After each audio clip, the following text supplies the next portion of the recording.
بسم الله الرحمن الرحيم.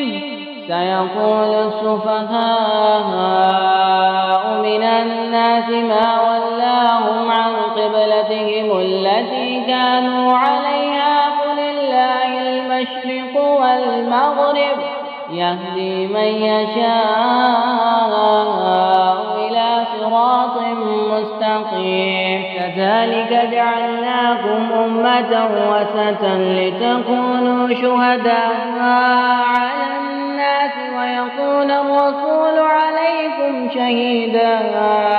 وما جعلنا القبلة التي كنت عليها إلا لنعلم من يتبع الرسول ممن ينقلب على عقبيه وإن كانت لكبيرة إلا على الذين هدى الله وما كان الله ليضيع إيمانكم إن الله بالناس لرؤوف رحيم. قد نرى تقلب وجهك في السماء فلنولينك قبلة ترضاها فولي وجهك شطر المسجد الحرام وحيث ما كنتم فولوا وجوهكم شطره وإن الذين أوتوا الكتاب ليعلمون أنه الحق من ربهم وما الله بغافل عما يعملون. آتيت الذين أوتوا الكتاب بكل آية ما تبعوا قبلتك وما أنت بتابع قبلتهم وما بعضهم بتابع قبلة بعض ولئن اتبعت أهواءهم من بعد ما جاءك من العلم إنك إذا لمن الظالمين. الذين آتيناهم الكتاب يعرفونه كما يعرفون أبناءهم وإن فريقا منهم ليكتمون الحق وهم يعلمون. الحق من ربك فلا تكونن من الممترين. نحمده ونصلي على رسوله الكريم اما بعد فاعوذ بالله من الشیطان الرجیم بسم اللہ الرحمن الرحیم رب اشرح لی صدری ویسر لی امری واحلل عقدۃ من لسانی یفقہوا قولی. السلام علیکم ورحمۃ اللہ وبرکاتہ. سورۃ البقرہ آیت نمبر 142 سے لے کر 147 تک. سب سے پہلے دیکھتے ہیں ہم لفظی ترجمہ. آج الحمدللہ ہمارے دوسرے پارے کا آغاز ہوگا. سیقول السفہاء ان قریب کہیں گے السفہاء بے وقوف من الناسی لوگوں میں سے کہ ماں کس چیز نے ولاہم پھیر دیا ان کو ان قبلتہم ان کے قبلے سے التی وہ جو کانو تھے علیہا جس پر. کل تو کہہ للہ اللہ ہی کا ہے المشرق مشرق والمغرب اور مغرب. یہدی وہ ہدایت دیتا ہے من یشاء جس کو چاہتا ہے الی صراط مستقیم سیدھی راہ کی.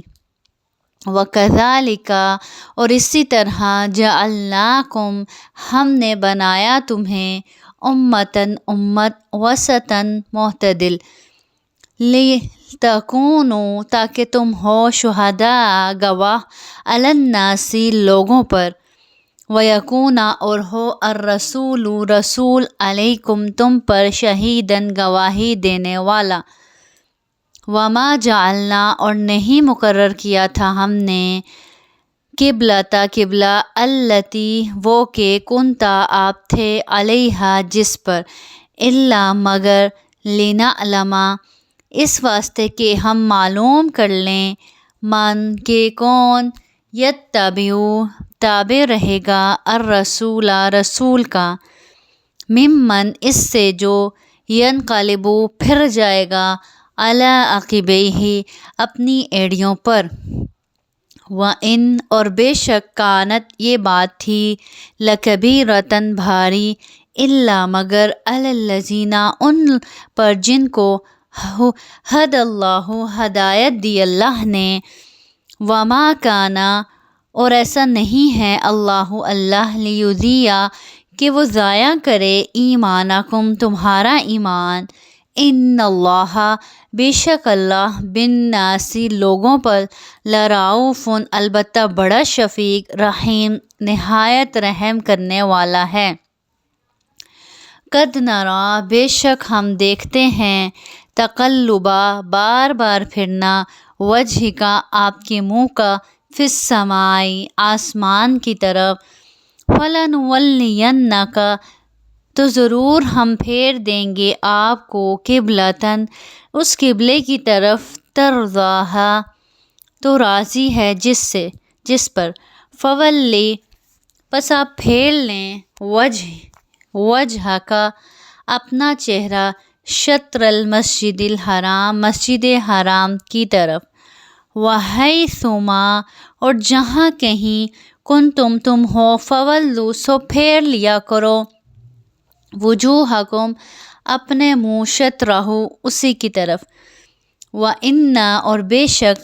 الذین جنہیں اوت الکتاب ملی کتاب لا یعلمون البتہ وہ جانتے ہیں انہ کہ یہی الحق حق ہے من ربہم ان کے رب کی طرف سے وما اللہ اور نہیں اللہ بغافل بے خبر اما اس سے جو یعملون وہ کرتے ہیں وَلَئِنْ اور اگر اتیتا آپ لائیں الذین ان کے پاس اوت الکتاب جنہیں دی گئی کتاب بکل ساری آیت نشانیاں ما تبعوا تو بھی وہ پیروی نہ کریں گے قبلتک آپ کے قبلے کی وما اور نہ انت آپ بتابعین پیروی کرنے والے قبلتہم ان کے قبلے کی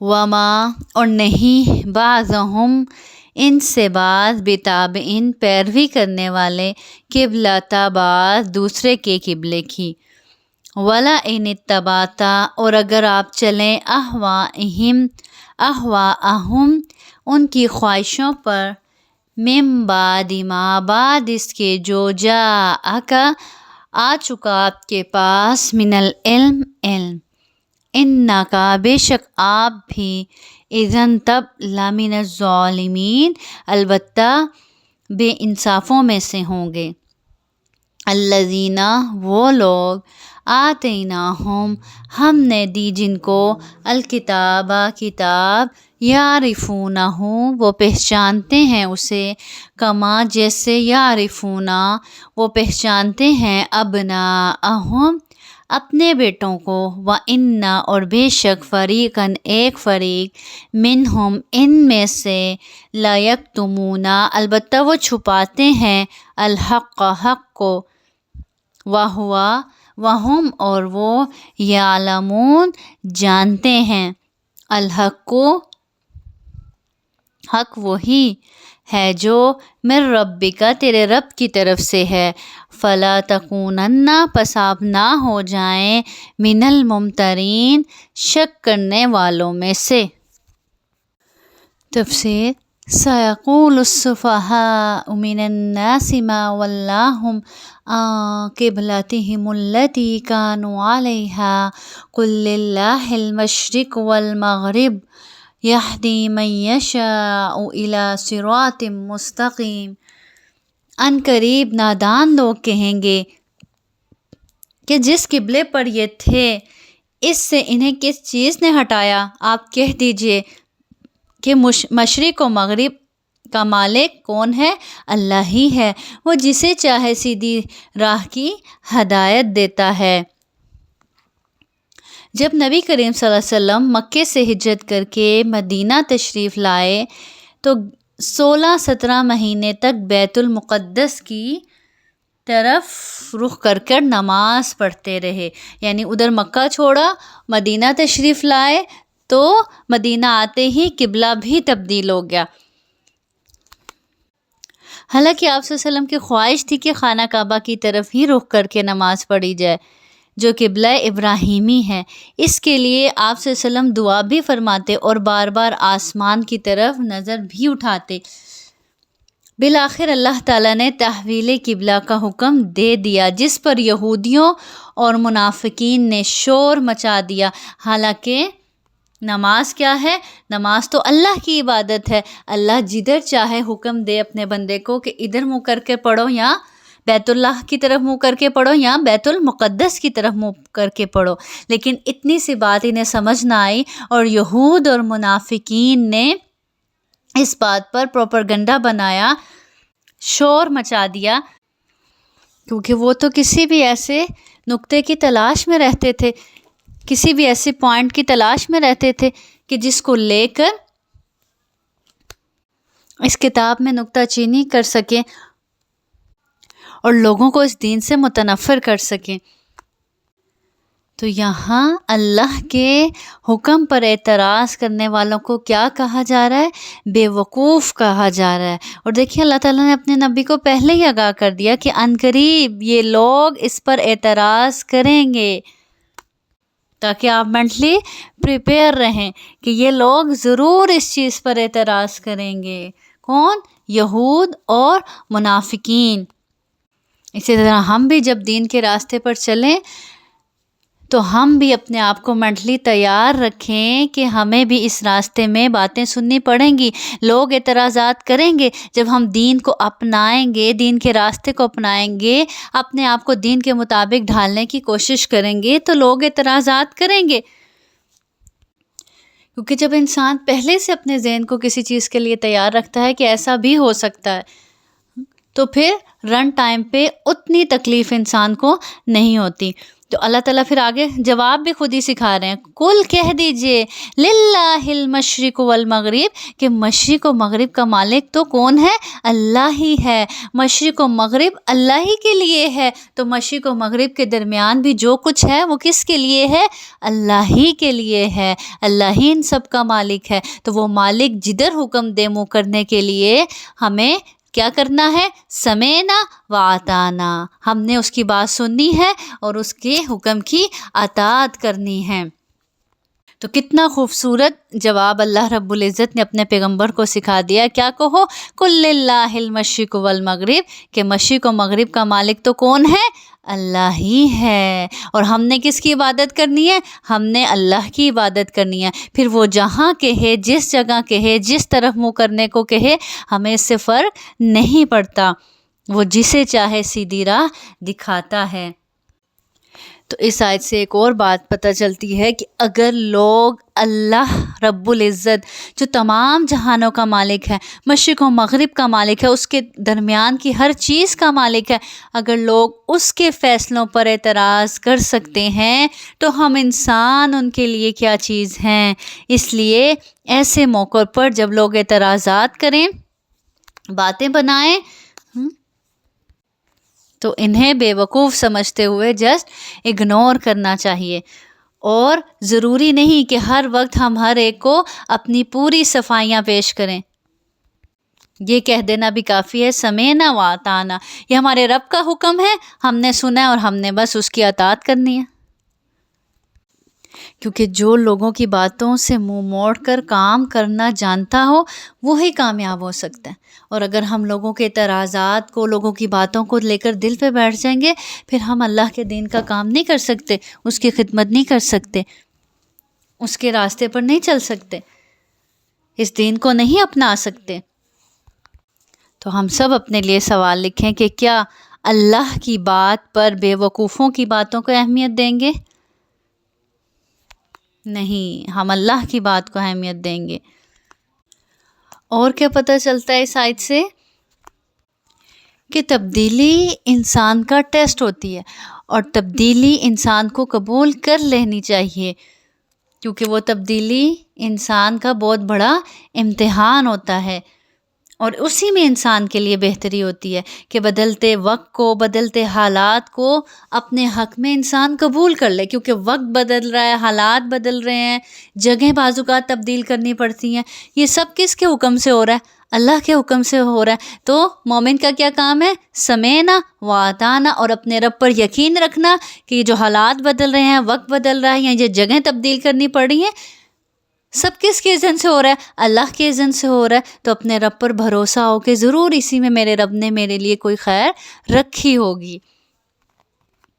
اب دیکھیں صحابہ اس تبدیلی کو قبول نہ کرتے، مکہ چھوڑنے پر آمادہ نہ ہوتے، اور یہاں یہ کہ مدینہ آ کر اپنے اسی حال کو یاد کر کے روتے رہتے کہ ہمیں مکہ اپنا شہر، اللہ کا گھر، وہی جگہ، وہی گھر واپس چاہیے، وہی اپنی جگہیں، اپنے گھر، اپنی رشتہ داریاں، ان سب کو یاد کر کے روتے رہتے، تو دین اس طرح نہ پھیلتا۔ اسی طرح حضرت ہاجرہ کو دیکھیں کہ حضرت ہاجرہ کیسے اپنے بیٹے کو لے کر وہاں ویران وادی میں اللہ کا حکم سمجھ کر، اللہ کی مرضی سمجھ کر اس میں راضی ہوگی، اگر وہ وہاں ہر وقت روتی دھوتی رہتی اور اس تبدیلی پر راضی نہ ہوتی جو اللہ تعالیٰ نے ان کے لیے لکھی تھی، وہ بدلتے حالات کو تسلیم نہ کرتی، مانتی نہ، اس پر راضی نہ ہوتی، تو کیا اتنا بڑا مقام پاتی؟ اسی طرح یوسف علیہ السلام اگر ان حالات پر صبر نہ کرتے، اس تبدیلی کو تسلیم نہ کرتے، اللہ کی رضا میں راضی نہ ہوتے، تو کیا پھر وہ بادشاہ بن پاتے؟ تو ہم میں سے ہر انسان کے اندر بدلتے حالات کو، بدلتی ہوئی تبدیلی کو اپنی زندگی میں تسلیم کرنے کی صلاحیت ہونی چاہیے، اس یقین کے ساتھ کہ میرے رب کا فیصلہ ہے، مجھے اس پر راضی رہنا ہے، اسی میں میرے لیے خیر ہوگی۔ آگے چلتے ہیں، اللہ رب العزت فرماتے ہیں وَكَذَلِكَ جَعَلْنَاكُمْ أُمَّةً وَسَطًا لِتَكُونُوا شُهَدَاءَ عَلَى النَّاسِ وَيَكُونَ الرَّسُولُ عَلَيْكُمْ شَهِيدًا وَمَا جَعَلْنَا الْقِبْلَةَ الَّتِي كُنْتَ عَلَيْهَا إِلَّا لِنَعْلَمَ مَن يَتَّبِعُ الرَّسُولَ مِمَّن يَنقَلِبُ عَلَى عَقِبَيْهِ وَإِن كَانَتْ لَكَبِيرَةً إِلَّا عَلَى الَّذِينَ هَدَى اللَّهُ وَمَا كَانَ اللَّهُ لِيُضِيعَ إِيمَانَكُمْ إِنَّ اللَّهَ بِالنَّاسِ لَرَءُوفٌ رَحِيمٌ۔ ہم نے اسی طرح تمہیں عادل امت بنایا ہے، امت وسط بنایا ہے، تاکہ تم لوگوں پر گواہ ہو جاؤ اور رسول صلی اللہ علیہ وسلم تم پر گواہ ہو جائیں۔ جس قبلے پر تم پہلے سے تھے، اسے ہم نے صرف اس لیے مقرر کیا تھا کہ ہم جان لیں کہ رسول کا سچا تابع دار کون ہے اور کون ہے جو اپنی ایڑیوں کے بل پلٹ جانے والا ہے۔ گو یہ کام مشکل ہے، مگر جنہیں اللہ نے ہدایت دی ہے ان پر کوئی مشکل نہیں۔ اللہ تعالیٰ تمہارے ایمان ضائع نہ کرے گا۔ اللہ تعالیٰ لوگوں کے ساتھ بہت شفقت و مہربانی کرنے والا ہے۔ وسط کے لغوی معنی تو کیا ہیں؟ درمیان کے ہیں، یعنی یہ درمیانی امت ہے، لیکن یہ لفظ بہتر اور افضل کے معنی میں بھی استعمال ہوتا ہے۔ درمیانی امت کس طرح کہ دیکھیں آپ صلی اللہ علیہ وسلم کیا تھے؟ آپ صلی اللہ علیہ وسلم تو آخری نبی تھے، تو پھر یہ امت درمیانی امت کیسے ہوئی کہ جیسے آپ صلی اللہ علیہ وسلم آخری نبی تھے، آخری نبی ہیں، آپ کے بعد کوئی نبی نہیں آئے گا، قیامت تک نبوت آپ صلی اللہ علیہ وسلم پر ختم ہو گئی، یعنی آپ صلی اللہ علیہ وسلم جو نبوت لے کے آئے، اس کے بعد اب کوئی رسول اور کوئی نبوت نہیں آئے گی۔ اب کوئی نبی نہیں آئے گا تو یہ کام کس کو کرنا ہے؟ اس امت کو کرنا ہے۔ اب یہ امت کیا ہے؟ درمیانی امت ہے، یعنی قیامت اور نبی کریم صلی اللہ علیہ وسلم کے درمیان کون ہے؟ یہ امت ہے۔ اس طرح اس کو درمیانی امت بھی کہا جاتا ہے، اور اس کے علاوہ یہ سب سے بہتر اور افضل ہے، کیونکہ وسط کے معنی کیا ہیں؟ بہتر اور افضل. جس طرح اللہ تعالیٰ فرمانا یعنی جس طرح تمہیں سب سے بہتر قبلہ عطا کیا گیا، اسی طرح تمہیں سب سے افضل امت بھی بنایا گیا. اب اس امت کا فرد ہونے کے ناطے ہر انسان کو اپنے اس منصب کی قدر کرنی چاہیے کہ وہ اس بہترین امت کا، افضل ترین امت کا فرد ہے. اور وہ دیکھے وہ اس امت کا فرد ہونے کے ناطے، اس افضل امت کا فرد ہونے کے ناطے اپنا کیا رول پلے کر رہا ہے. اب افضل امت کس لیے؟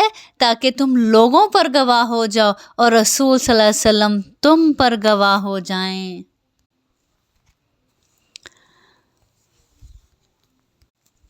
اب یہ گواہی کیسے دیں گے؟ حدیث میں آتا ہے، نبی کریم صلی اللہ علیہ وسلم نے فرمایا قیامت کے دن کوئی نبی آئے گا اور اس کے ساتھ صرف ایک آدمی ہوگا اور کسی کے ساتھ 2 یا 2 سے زیادہ آدمی ہوں گے. پھر اس کی قوم کو بلایا جائے گا اور اس سے پوچھا جائے گا کیا اس نبی نے تم تک دین پہنچا دیا تھا؟ وہ کہیں گے نہیں، یعنی انکار کر دیں گے. پھر اس نبی سے کہا جائے گا کہ آپ نے اپنی قوم کو دین پہنچا دیا تھا؟ وہ فرمائیں گے جی پہنچا دیا تھا. ان سے پوچھا جائے گا کہ آپ کا کوئی گواہ ہے؟ وہ جواب دیں گے کہ میرے گواہ محمد صلی اللہ علیہ وسلم اور ان کی امت ہیں. پھر محمد صلی اللہ علیہ وسلم اور ان کی امت کو بلایا جائے گا اور ان سے پوچھا جائے گا کہ کیا اس نبی نے اپنی قوم کو دین پہنچا دیا تھا؟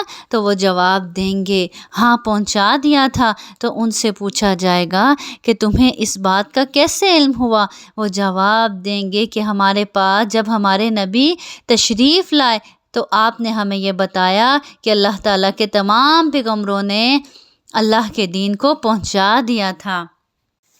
اس طرح یہ امت باقی امتوں پر گواہی بھی دے گی. اور کس طرح ہمیں پتہ چلے گا؟ کس بیس پہ ہم گواہی دیں گے؟ اس قرآن کی بیس پر گواہی دیں گے کہ اس کتاب میں اللہ رب العزت نے ہمیں بہت سے پیغمبروں کے حالات بتائے. فلاں نبی آئے، انہوں نے اپنا پیغام پہنچایا، ان کی قوم نے ان کو کیا جواب دیا. وہ سب ہمیں کس سے پتہ چلتا ہے؟ اس کتاب سے پتہ چلتا ہے. اور جس نے اس کتاب ہی کو چھوڑ دیا، اس کو پڑھا ہی نہیں، اس کو جانا ہی نہیں، اس کو سمجھا ہی نہیں، تو وہ اس روز کیسے گواہی دے گا؟ وہ اس روز کیسے گواہی دے گا؟ پھر اس کے خلاف آپ سے ہم گواہی دیں گے کہ اللہ تعالیٰ میری امت کے یہ وہ لوگ ہیں جنہوں نے تو قرآن کبھی کھولا ہی نہیں تھا، جنہوں نے قرآن کو چھوڑ دیا تھا، اس کو کھول کے دیکھا ہی نہیں تھا کہ اس میں ہے کیا. یہ کیسے گواہی دیں گے؟ تو آج امت فرد ہونے کے ناطے ہم سب کا یہ فرض ہے کہ ہم اپنی اپنی ذمہ داری کو سمجھیں کہ ہماری ذمہ داری کیا ہے. ہماری سب سے بڑی ذمہ داری یہ ہے کہ ہم اس کتاب کو کھولیں، اس کو سمجھیں، اس کو جانیں، اس سے تعلق بنائیں، اس پر عمل کریں اور اس کتاب کو آگے پہنچائیں. کیونکہ اب کوئی پیغمبر نہیں آئے گا، یہ کام ہمیں سر انجام دینا ہے، اس امت کو دینا ہے اور اس دین کو تمام انسانیت تک پہنچانا ہے. اب آگے اللہ رب العزت جواب دے رہے ہیں قبلے کی تبدیلی کا. اللہ تعالیٰ کہہ رہے ہیں جس قبلے پر تم پہلے سے تھے اسے ہم نے صرف اس لیے مقرر کیا تھا. کس لیے مقرر کیا تھا؟ کہ ہم جان لیں کہ رسول کا سچا تابعدار کون ہے. وَمَا جَعَلْنَا الْقِبْلَةَ الَّتِي كُنْتَ عَلَيْهَا إِلَّا لِنَعْلَمَ مَن يَتَّبِعُ الرَّسُولَ مِمَّن يَنقَلِبُ عَلَىٰ عَقِبَيْهِ. اللہ تعالیٰ کہتے ہیں یہ تو ایک ٹیسٹ تھا، قبلے کی تبدیلی تو ایک ٹیسٹ تھا تاکہ ہم جان سکیں کہ کون اس دین سے مرتد ہو جاتا ہے اور کون قائم رہتا ہے، کون الٹے پاؤں پھر جاتا ہے اور کون ہر حال میں اپنے رب کا تابع دار رہتا ہے، اطاعت گزار رہتا ہے. تو مومن کی ساری زندگی کیا ہے؟ امتحان ہے. ہر معاملے میں دیکھا کیا جاتا ہے کہ وہ کیا کرتا ہے، کہ بدلتے حالات میں بھی اپنے رب سے کوئی گلہ شکوہ تو نہیں کرتا، بدلتے حالات میں بھی اپنے رب کی اطاعت پر قائم رہتا ہے، یا اپنی ایڑیوں کے بل پلٹ جاتا ہے، اس دین کو چھوڑ دیتا ہے، منہ پھیر لیتا ہے، اس سے منہ موڑ لیتا ہے، کیا کرتا ہے وہ؟ اور اس سے ایک اور بات یہ بھی پتہ چلتی ہے کہ بعض اوقات اللہ تعالیٰ جو چیز دیتا ہے وہ کچھ عرصے بعد لے لیتا ہے، اور لینے کے کچھ عرصے بعد واپس لوٹا دیتا ہے۔ تو اس درمیان کے جو پیریڈ ہوتا ہے اس میں اللہ امتحان لے رہا ہوتا ہے کہ میرا بندہ اس میں کرتا کیا ہے۔ جیسے قبلہ تبدیل ہوا، وہ کیا تھا؟ مسلمانوں کا ٹیسٹ تھا نا، واپس اللہ تعالیٰ نے وہ قبلہ لوٹا دیا مسلمانوں کو، نبی کریم صلی اللہ علیہ وسلم کو، جس کی ان کو چاہت تھی۔ لیکن وہ درمیان کے پیریڈ میں کیا ہوا؟ ٹیسٹ ہو گیا،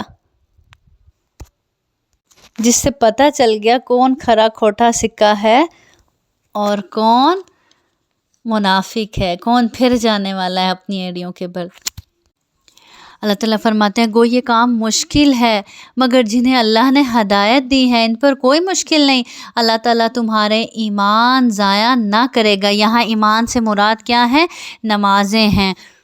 اب صحابہ کے دل میں یہ سوال پیدا ہوا کہ جو قبلے کی تبدیلی سے پہلے ہی فوت ہو گئے صحابہ، مثلا ابھی قبلہ بیت المقدس ہی تھا، اسی دوران کچھ صحابہ فوت ہو گئے، اور قبلہ جب بیت اللہ ہوا اس سے پہلے فوت ہو چکے تھے، اب کیا ان کی نمازیں ضائع یا ان کو اجر نہیں ملے گا؟ تو یہاں اللہ تعالیٰ جواب دے رہے ہیں کہ اللہ تعالیٰ تمہارے ایمان کو ضائع نہ کرے گا۔ ایمان، اور یہاں غور کریں کہ یہاں نماز کو ایمان سے تعبیر کر کے یہ بھی واضح کر دیا گیا کہ نماز کے بغیر ایمان کی کوئی حیثیت نہیں ہے۔ پھر آخر میں اللہ تعالیٰ فرماتے ہیں ان اللہ بالناس لرؤوف الرحیم، اللہ تعالیٰ کیوں نہ ان کو اجر دے گا، اللہ کیوں ان کے اجر کو ضائع کرے گا؟ جنہوں نے اللہ کے حکم کی تابعداری کی، جنہوں نے اطاعت کی، اللہ تعالیٰ تو لوگوں کے ساتھ بہت شفقت کرنے والا، مہربانی کرنے والا ہے۔ رؤوف کہتے ہیں رحمت جب شدت پکڑتی ہے تو وہ رؤوف بن جاتی ہے۔ دیکھیں اللہ کی رحمت ہی کیا چیز ہوتی ہے، اور وہ رحمت جب شدت پکڑ جائے تو وہ رؤوف بن جاتی ہے۔ تو اللہ کیا ہے؟ لرؤوف الرحیم ہے۔ حدیث میں آتا ہے سیدنا عمر بن خطاب رضی اللہ عنہ بیان کرتے ہیں کہ رسول صلی اللہ علیہ وسلم کے پاس کچھ قیدی آئے، قیدیوں میں ایک عورت بھی تھی جس کا پستان دودھ سے بھرا ہوا تھا، اس کا بچہ گم گیا تھا اور وہ اس کی تلاش میں سرگرداں تھی۔ اتنے میں اس نے قیدیوں میں ایک بچے کو پا لیا تو جھٹ سے اسے اپنے پیٹ سے لگا لیا اور اس کو دودھ پلانے لگی۔ یہ دیکھ کر نبی کریم صلی اللہ علیہ وسلم نے فرمایا تمہارا کیا خیال ہے کہ یہ عورت اپنے بیٹے کو آگ میں ڈال سکتی ہے؟ یعنی جس کے لیے وہ تڑپ رہی تھی اس کو تلاش کرنے میں، اور اب اس نے پکڑ کے اس کو اپنے سینے سے لگا لیا ہے، کیا یہ اس کو اپنے ہی بیٹے کو جس کے لیے اتنا تڑپ رہی ہے اس کو آگ میں ڈال سکتی ہے؟ ہم نے عرض کیا نہیں اللہ کے رسول، اللہ کی قسم یہ کبھی اپنے بچے کو آگ میں نہیں ڈال سکتی۔ تو آپ صلی اللہ علیہ وسلم نے فرمایا جس قدر یہ عورت اپنے بچے کے لیے رحم دل ہے، اللہ تعالیٰ اس سے بڑھ کر اپنے بندوں پر رحم فرمانے والا ہے۔ سبحان اللہ۔ پھر آگے اللہ رب العزت فرماتے ہیں قد نرى تقلب وجهك في السماء فلنولينك قبلة ترضاها فول وجهك شطر المسجد الحرام وحيث ما كنتم فولوا وجوهكم شطره وَإِنَّ الَّذِينَ أُوتُوا الْكِتَابَ لَيَعْلَمُونَ أَنَّهُ الْحَقُّ مِنْ رَبِّهِمْ وَمَا اللَّهُ بِغَافِلٍ عَمَّا يَعْمَلُونَ۔ ہم آپ کے چہرے کو بار بار آسمان کی طرف اٹھتے ہوئے دیکھ رہے ہیں۔ کون کہہ رہے ہیں؟ اللہ رب العزت کہہ رہے ہیں۔ کس کو کہہ رہے ہیں؟ اپنے پیغمبر سے کہہ رہے ہیں کہ ہم آپ کے چہرے کو بار بار آسمان کی طرف اٹھتے ہوئے دیکھ رہے ہیں۔ کس لیے آپ صلی اللہ علیہ وسلم اپنی نگاہیں آسمان کی طرف اٹھا رہے تھے؟ انتظار تھا آپ صلی اللہ علیہ وسلم کو. جیسے ہمیں کسی کا انتظار ہوتا ہے، ہم پلٹ پلٹ کے دروازے کی طرف دیکھتے ہیں نا، آپ صلی اللہ علیہ وسلم کو اپنے رب کے حکم کا انتظار تھا. کس حکم کا؟ کہ کب آسمان سے حکم آئے گا کہ ہمارا قبلہ دوبارہ سے بیت اللہ ہو گیا ہے. اب ہم آپ کو اس قبلے کی جانب متوجہ کریں گے جس سے آپ خوش ہو جائیں گے. آپ اپنا منہ مسجد حرام کی طرف پھیر لیں اور آپ جہاں کہیں ہوں اپنا منہ اسی کی طرف پھیرا کریں. اہل کتاب کو اس بات کے اللہ کی طرف سے برحق ہونے کا قطعی علم ہے، اور اللہ تعالیٰ ان اعمال سے غافل نہیں ہے جو یہ کرتے ہیں. کتنا غفور الرحیم ہے میرا اور آپ کا رب. دل کے حالات بھی جان لیتا ہے، دلوں کی آواز بھی سن لیتا ہے. اب دیکھیں، اللہ کا حکم تھا تو اللہ کے حکم کے آگے بندے کو حق نہیں ہوتا کہ وہ بولے. بندہ مومن تو اللہ کی رضا میں راضی رہتا ہے. اب اس بے بسی میں آپ صلی اللہ علیہ وسلم کیا تھا؟ آسمان کی طرف دیکھتے تھے. یہ بالکل ایسے ہی آپ غم کی کسی شدت میں ہوں، آپ کو کسی چیز کی چاہت ہو، لیکن آپ بے بس ہیں اللہ کے فیصلے کے آگے. اب آپ کو ڈر لگتا ہے زبان سے کوئی ایسی بات نکالیں گے تو اللہ تعالیٰ ناراض ہو جائیں گے، کہیں شکوے میں نہ آ جائے، کہیں اللہ کی ناراضگی کا سبب نہ بن جائے، کہیں اللہ تعالیٰ ہماری اس بات سے ناراض نہ ہو جائیں، کہیں ناشکری میں نہ آ جائے. تو آپ کو بس پھر کیا ہوتا ہے، آپ آسمان کی طرف دیکھیں پلٹ پلٹ کر، اور آپ کو اپنے حالات کے بدلنے کا انتظار ہو. آپ اپنی زبان سے کچھ نہ بولیں، لیکن آپ کا رب پھر بھی آپ کے دل کی بات پڑھ لیتا ہے، سن لیتا ہے کہ آپ کیا کہتے ہیں، کیا چاہتے ہیں، کیا طلب ہے آپ کی. جیسے اللہ رب العزت نے اپنے پیغمبر کے دل کی بات پڑھ لی تو اللہ تعالیٰ کیا کہہ رہے ہیں؟ اب ہم آپ کو اس قبلے کی جانب متوجہ کریں گے جس سے آپ خوش ہو جائیں گے. تو اب آپ کیا کریں؟ اپنا منہ مسجد حرام کی طرف پھیر لیں، اور جہاں کہیں بھی ہوں، یعنی سفر میں ہوں، جہاں کہیں بھی ہوں، نماز کا وقت آئے گا تو آپ نے کیا کرنا ہے؟ قبلے کا تعین کرنا ہے اور اسی قبلے کی طرف منہ کر کے اپنے رب کی عبادت کرنی ہے. اور اسی آیت میں اللہ تعالیٰ فرما رہے ہیں نا، اہل کتاب کو اس بات کے اللہ کی طرف سے برحق ہونے کا قطعی علم ہے. کس بات کے برحق ہونے کا؟ یعنی وہ جانتے ہیں اہل کتاب کی مختلف صحیفوں، مختلف کتابوں میں خانہ کعبہ کے قبلہ آخر الانبیاء ہونے کی واضح اشارات موجود ہیں، یعنی ان کو معلوم ہے، اس لیے ان کا برحق ہونا انہیں یقینی طور پر معلوم تھا.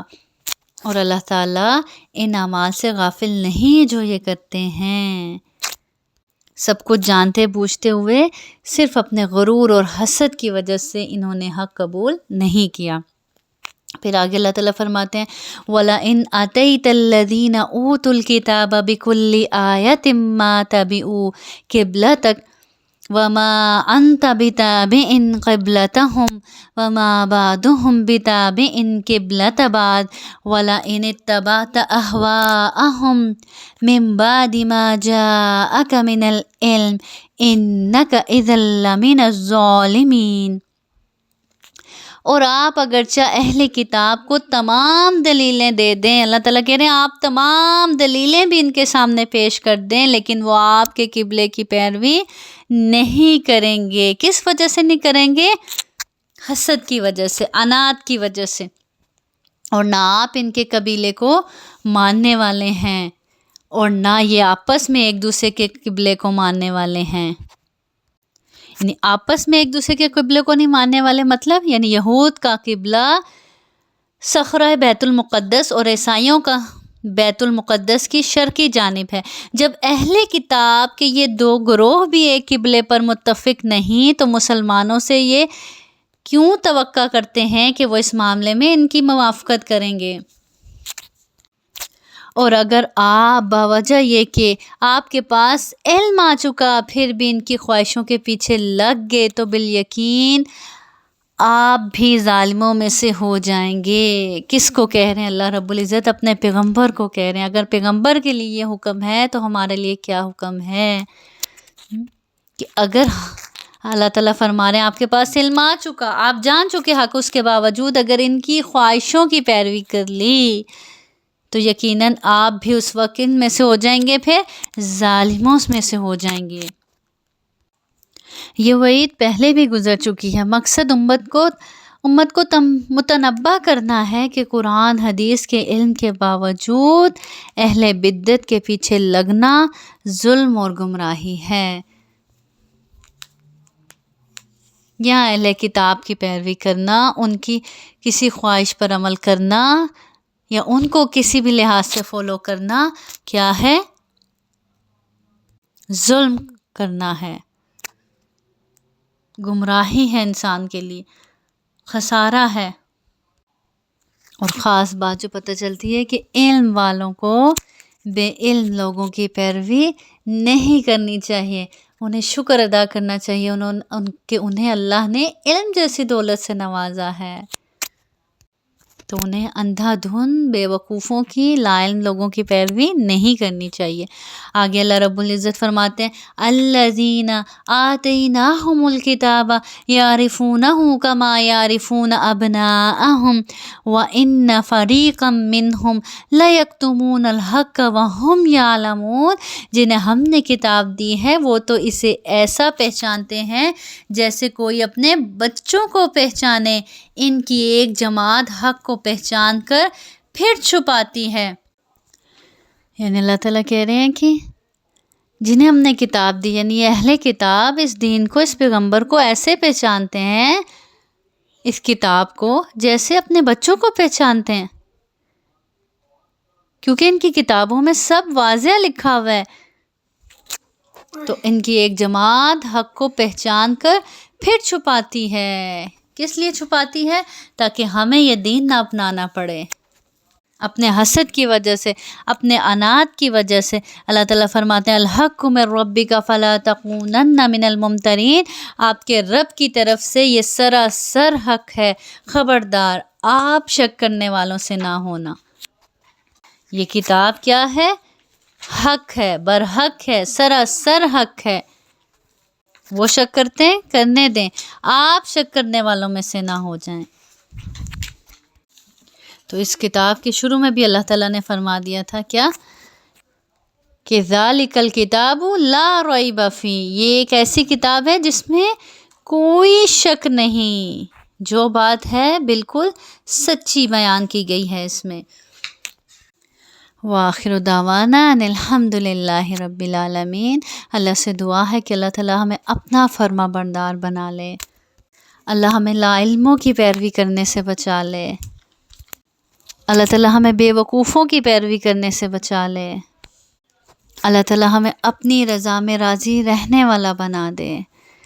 سبحان ربک رب العزت عما یصفون وسلام علی المرسلین والحمد للہ رب العالمین والحمد للہ رب العالمین۔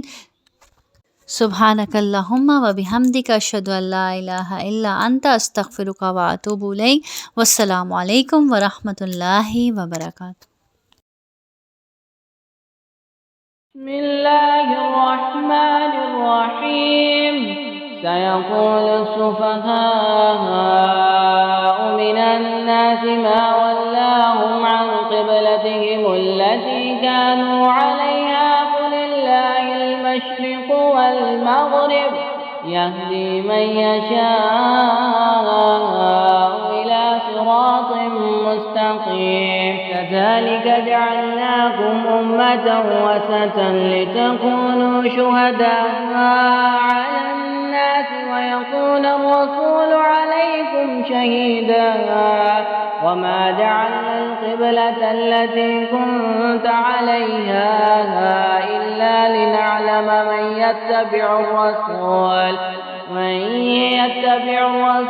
ممن ينقلب على عقبيه وإن كانت لكبيرة إلا على الذين هدى الله وما كان الله ليضيع إيمانكم إن الله بالناس لرؤوف رحيم قد نرى تقلب وجهك في السماء فلنولينك قبلة ترضاها فولي وجهك شطر المسجد الحرام وحيث ما كنتم فولوا وجوهكم شطره وإن الذين أوتوا الكتاب ليعلمون أنه الحق من ربهم وما الله بغافل عما يعملون آتيت الذين أوتوا الكتاب بكل آية ما تبعوا قبلتك وما أنت بتابع قبلتهم وما بعضهم بتابع قبلة بعض ولئن اتبعت أهواءهم من بعد ما جاءك من